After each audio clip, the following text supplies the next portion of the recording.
Hello there, beautiful beings. Welcome to my sacred space. My name is Raven, and thank you for being here. Today, this package came in, and I just thought I wanted to open it with you guys. No, it is not a haul video because I did say I was gonna stop doing haul videos, but I kind of like worked my way around it. I would purchase a lot of decks all at the same time.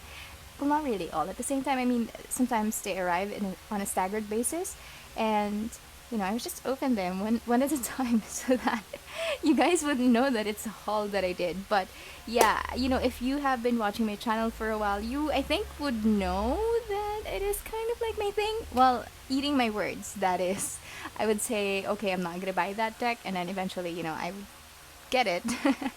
um, but yeah, similarly with the Star Seeker Tarot, I said that the Star Seeker Tarot is going to be the last independent deck that I will purchase for myself this year, and then I again ended up getting the Phantom Tarot, and I actually ordered the This Might Hurt Tarot. So I don't know, like I just can't keep my word on decks, but just on decks. But for everything else in my life, I keep. I'm a woman of my word. But yeah, so here we are. This is an unboxing video for whatever goodies I have ordered. Alright, so I covered the other ones, so that's gonna be a surprise, but not really because it's on the title. What am I doing? Anyway, so I haven't run out of my sage yet already. I just thought I would, get more, yeah, together with the deck. Smells nice. I love how sage smells like, really. Oh, okay. This Palo Santo. How many? 1, 2, 3, 4, 5, 6, 7, 8. Okay. Yeah, that's good. So this is the Luna Sundara Palo Santo sticks. It's actually my preferred brand for some reason. I don't know, I just feel like it smells better and it burns better. I would usually order the one that comes in a pouch because that one has, I think, 10 or 12 pieces, but yeah, I mean, I still have a lot though, and I just wanted to grab a few things together with the deck. So, smells so good. Man, yeah, smells so good. This is I think I selected Peru. Yeah, I like the Peruvian one. Is it better though, Peru? Which is your favorite? I mean, I know there's an option to get either Peru or, gosh, what's the other? Is it? No, it's not Honduras, but yeah. But yeah, the reason why we're here today is because of the Wild Unknown Pocket and Guidebook. Oh, sorry. The Wild Unknown Pocket Tarot Deck and Guidebook. This is by Krans. And I mean, if you have been on my channel for a while, you would know that I never really, got to purchase this deck just because I wasn't sure if I will fall in love with the images because, I don't know. I know there's such a hype on this deck and it has been around. It could be like one of those, the deck of the ages, I guess I would have to say, because almost every tarot reader has this one and it is a very, very famous deck. But I just wasn't so sure whether, I will enjoy the images. So I avoided it for the longest time. It says here $17.99, but I actually just purchased this at around, I don't know, maybe $12 from Amazon. Oh, okay, cool. Okay, and we have an intruder. So yeah, anyway, Magnus, are you keen to see the Wild Unknown tarot deck? Yes? Okay, he said yes. So this one came in with some sort of like I don't know, like additional paper. May you always be on the inner quest. And I know that it has that on the big one, the guidebook. Oh, look. So yeah, what was I saying? I guess I was saying before Magnus rudely interrupted us. I was saying that yeah, so I wasn't so sure that I will like this deck, so I avoided purchasing it. But it wasn't $17.99 as the tag said. It is. Okay, I had to restart because somebody jumped off of the table and kind of like shifted the setup. And I adjusted the light just because I just realized, maybe you weren't seeing it clearly. Anyway, as I was saying, where is it? The shrink wrap says that the deck sells for $17.99, but I just bought this for around $12 over at Amazon. So I guess, it wasn't really that expensive. So I thought, hey, it's a good deal. Why don't I just purchase it and see if I like it? If I do, then probably I'll invest in more Kim Krans decks in the future. I know that she has a new one coming out, so, maybe that's something that, I might watch out for. This deck is published by Harper One, and it is written and illustrated by Kim Krans. Okay, that's how it looks like. You have the suits, the sigils on the back, symbols. Alright, for comparisons, I have the tin deck from US Game Systems, and as you can see, the US Game Systems deck is, wider, right? But the Kim Krans deck is, well, significantly thicker, as you can see. Wow, I wasn't expecting that, but let's just go ahead and open it up. Oh! Oh! Oh. So it has a ding, but it's fine, I don't mind. Oh wow, the guidebook is intense. It is a tiny guidebook. It is cute. It is, wow. But man, this is thick. Gosh. I think that's the thickest guidebook I've ever seen in like a tin deck. Yes, for sure. Not even just a tin deck, but small decks in general. Yeah, the everyday tarot guidebook is not even this thick. I'm keen to see what is on the inside. So that happened. Not happy about that, but oh well. It's cute. Oh my gosh, it's so cute. Let's open her up. Oh, and by the way, if you're just here for the flip through of the cards, please have a look at my timestamp in the description box below so you can jump to that part because, I always talk about my guidebooks. So, you have the title card here, The Wild Unknown. Okay, title card, title page. And it's not of like cheap paper. It is quite thick. That's cool. All right. This copyright 2021. Okay. Wow. Okay, that's cool because I know that in the bigger size deck, maybe that's her font or her handwriting. I don't know, maybe she created a font out of her handwriting, but I remember, I saw a copy of the guidebook of that one and the font was like this all throughout. So when you have a look, it's not, they used actual fonts. And I think that makes sense, that makes sense that they used a serif. This is a serif font. It makes sense because, of course, it is a tiny font, but they still have that here. Okay, never mind. Let's just go ahead. So you have a lot of information. Okay, drawing the tarot. I'm gonna have a fun time reading this deck, understanding the deck, the major arcana, minor, wands, swords, and I think maybe it has the same information, I guess. I mean, if they will come up with a guidebook this thick, I would assume that it has the same information as with the full-sized guidebook, which is pretty awesome, by the way. I mean, you're not like a minimized version of the deck. Like, I think the Llewellyn decks do have like tin versions or mini versions, but that one doesn't even come with a guidebook, if I remember correctly. I don't have one of those, but okay. And then getting readings, what to ask, shuffling, cutting a card a day, and then your spreads, reverse cards, and well, her last thoughts. And then Wild Unknown Tarot, and then we go to the suits. Oh, wonderful. Gosh, this is interesting. So you would have, is it colored? No, it's not colored all throughout, but I think it's cool that you have a representation of the card on the left side and the information on the right side. Interesting. This is a nice deck. You know what? I think this is a perfect, I don't know, like gift for Christmas, I guess, or like you can stuff it on stockings and whatnot. So I think because of the size as well, that's really amazing, you guys. Oh wow. Okay, so I finally have it here. I'm touching it. I love that the paper binding is not thick. I think it's cool because what is this? Geesh, it's like a snake's shed its skin on my cards. Okay, I'm back.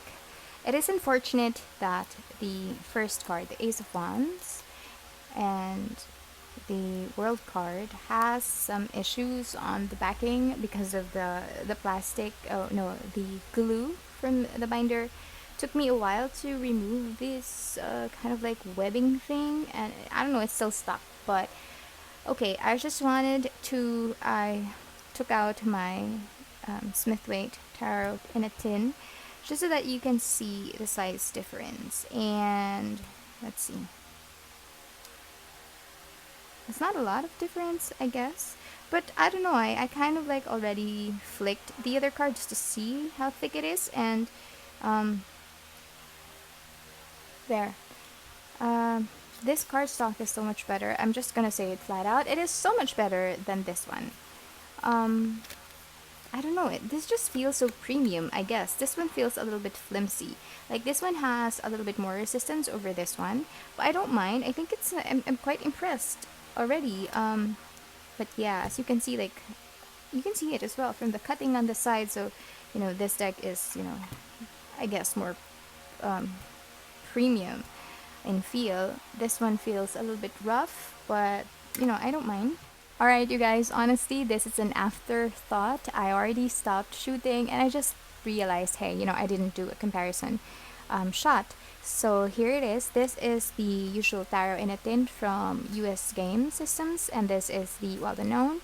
And you can see it is narrower and a little bit shorter. There. Let's put it in the front. There. Okay, and then in comparison to the Tarot of White Cats Mini by Los Carabeo, it is actually taller and by a smidge wider. Okay, there you go. I mean, this is like the tiniest working deck ever. I do have this one, but that's just a novelty. But this one, yes, I still use, and yeah. Cardstock wise, I mean, as you can see, like this one, I'm not sure if you can see it from the camera, but it seems like there are two cards pressed together to make it very thick. This one seems just like one paper, one cardstock. Well, anyway, there you go, just for size comparisons. Like I said, very thin, very thin. I'm not quite sure if the full size deck is also this thin. I guess not. I guess because maybe it could be a lot thicker than this one because they had to compensate the size of the box for the guidebook because it is quite thick. But I would assume that the full size deck is of better card quality. The backing is beautiful. Like I don't know. Of course, this is the first time I'm seeing it, and I'm very impressed. I like it. It's so simple, but man, it has an impact. Okay, I'm gonna put on some music now. I'm gonna fix this first. So I'm gonna put on some music, and we're going to go with the flip through. Just gonna zoom in.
Interesting.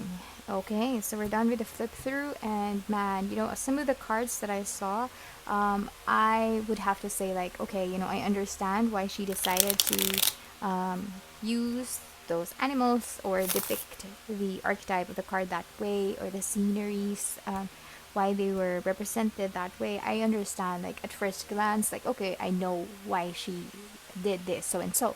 But for some of the cards, I would have to say that I definitely need to grab the guidebook and understand. I mean, in order for me to understand, in order for me to, I don't know, get it. Because some of the cards here are just like, what? I don't understand. Or maybe, but perhaps I need to sit with them a little longer. Let me try to shuffle the cards again for you. They shuffle well. I like how it feels. But yeah, as I was saying, like, some of the cards are just, I don't understand. Why are they, why are these animals chosen? Why is this tree chosen? Why are the colors here? But for some reason, like, some of the colors actually already gave me some feelings. Like, for, like, okay, the Ten of Cups, very colorful. Okay, very fulfilled life. But I don't know. Like, I thought I wasn't gonna like the black and white theme or feel of the deck, but there are some here that are, that has a splash of color, and I appreciate it. I think it's a nice, it's an intriguing deck. I guess that's the word that I would say. Um, yeah, like this one, yes, I would get, red could mean like intense emotion, could mean heartache, anger, and we get that when we experience the Three of Swords. But I don't know, some of them are just, let me just uh, search for some. I think this is a very interesting deck. I know I would have to read up on the symbology and the meanings. It's just that it's so different from my style. First and foremost, there are no humans here. It is, of course, not RWS at all, not a clone. She changed it completely. Um, this is an interesting get. Oh yeah, where is it? Yeah, it's kind of like quite difficult to see. Is it swords or wands? Where is it? This beautiful card. This one. Look at that. That's so shocking. It has a shock factor. This deck really does. Like, why am I speaking like Yoda? But when I saw that the bull was pierced through the eyes, like, it's just what? This is black and white, but I can feel the pain, and damn, that was the card that I was looking for. I mean, automatically you would already have feelings like seeing that card. And yes, like I said, shock factor is a huge part of this deck. Like this one as well, anxiety. You would already know, the image on this card speaks of anxiety immediately. Just seeing worms, and the eyes. Yeah, there's definitely shock factor on this deck. I think it's amazing. Even though this is just a mini version, I think, I don't know. I don't think I'm gonna purchase the bigger one. For the tarot at least, but maybe I might have a look at some of her other decks in the future. Not right now, of course, but I am quite excited and keen to use this one. It's interesting. I would have a lot of things to learn, I guess, or get myself familiarized with in terms of the guidebook. But yes, I am keen to learn. I am keen to know more. Let's have a look. So I got the moon. Where are you? Let's read. Moon, moon, moon, moon, moon. Okay. So yes, the major arcana cards are towards the back side. Similarly with how the cards are arranged when you receive it. So, okay. The moon, okay. Alright, so it says, vivid dreams and fears. In many ways, the moon card encompasses the idea of the wild unknown. It is the shadow realm, the place where dreams, fears, and mysteries are born. Much darker can linger here. Much darkness can linger here. And if you aren't careful, this can lead to periods of anxiety and self-doubt. almost as though you've lost your way in a house of mirrors. Many great artists have roamed this inner landscape. It's where imagination and creativity drift freely upon the midnight air. Hmm. What do you think of that explanation? I mean, she didn't explain why she. I'm not sure if it's also in the bigger guidebook, but the the reasons why she selected the image, it's not here. Um, that's quite a letdown for me, but I don't know. That's just me. I mean, and I know a lot of people love the Wild Unknown deck, but I would have preferred if there was an explanation as to why, or maybe she just wants us to use her intuition. Maybe that's why. I haven't read the full guidebook, so I wouldn't know. But yeah, that's what I was thinking. I'm excited to have this deck. I'm excited to learn this deck. I feel like um, it's going to be a challenge for me because I don't own an animal deck as of yet. I think this is the first one. Well, it's not really an animal deck, but you know, there's no humans, and it's mostly nature. So yes, there you go. That is the Wild Unknown Pocket Tarot deck and guidebook by Kim Krans. There you go. Let me know what you guys think. I mean, I'm I don't want to say I'm confused, but I'm very, very much intrigued about this deck. Would love to learn more about it. Maybe I'll do some research to understand the cards better, or maybe I need to sit down and you know have a look at the cards one by one and see how I feel about them, or what what emotions are kind of like um, brought up to the surface. You know what I mean? But yeah, that's it. If you have any questions or whatnot, please let me know in the comments section below. I do respond to comments. If you enjoyed this video, please consider giving it a like or consider subscribing to my channel for future videos like this. Thank you so much, you guys. See you again soon. Bye!